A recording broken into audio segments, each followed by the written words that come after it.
Hey, it's Lisa with ZZ Easy, where I try to do better, be better, and chat with you too. Today is the 5th of March, 2025, and it is beautiful here today. So far, there are some clouds in the skies, but that's okay. I think they did do the chemtrailings yesterday. I have pictures of them too. I need to post it. It's just so frustrating. It's still going on.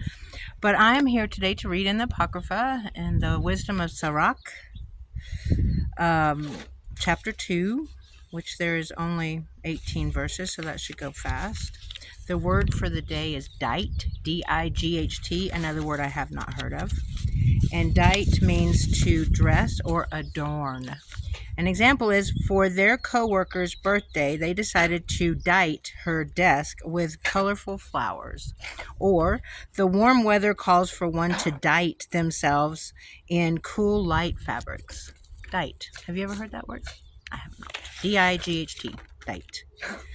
I'll say a quick prayer. And then another thing I was going to say, that what helps me as far as just in general, just with relationships, people, and is the five spiritual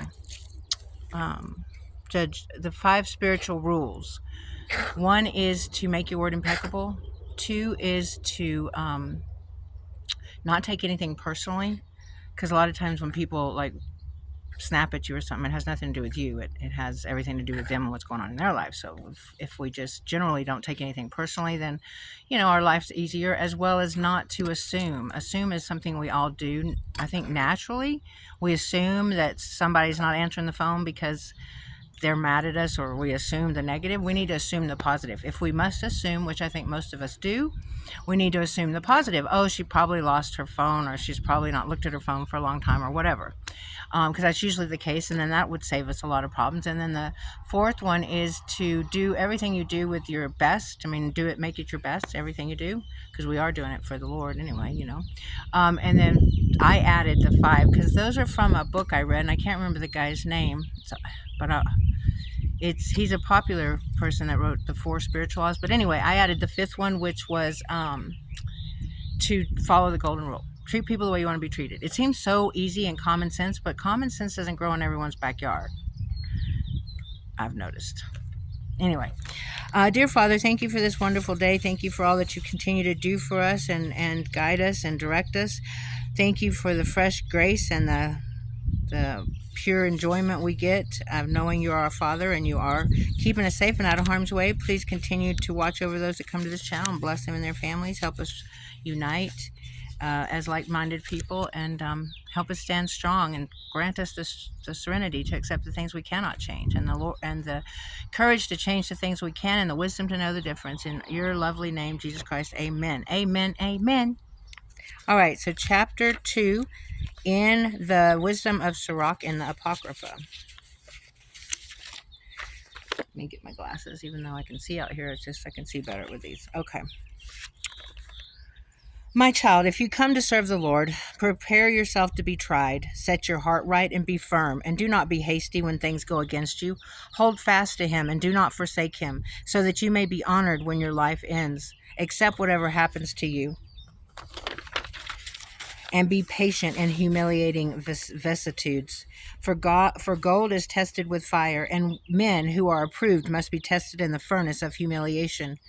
Have faith in him, and he will help you. Make your ways straight, and put your hope in him. You who fear the Lord, wait for his mercy, and do not turn aside, or you will fall.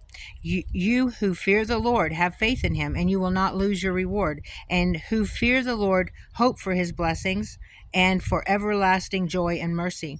Look at the generations of antiquity and see, who that put his trust in the Lord was ever put to shame, or who that continued to fear him was ever forsaken, or who that called upon him was overlooked by him.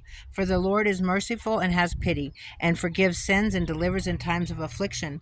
Alas for cowardly hearts and palsied hands, and for a sinner who follows 2 paths. Alas for a faint heart, for it does not believe. Therefore it will not be protected. Alas for you who have lost your steadfastness. What will you do when the Lord visits you? Those who fear the Lord will not disobey his words, and those who love him will keep his ways. Those who fear the Lord will seek his favor, and those who love him will be filled with the law. And those who fear the Lord will prepare their hearts and will humble their souls before him. Let us fall into the Lord's hands and not into the hands of men. For as his majesty is, so is his mercy also. Amen. That's great. Great advice. We ought to take it. Anyway, until tomorrow, God bless and goodbye. I hope you have a fabulous rest of your day. Thanks for spending some time with me. See you next time. Bye.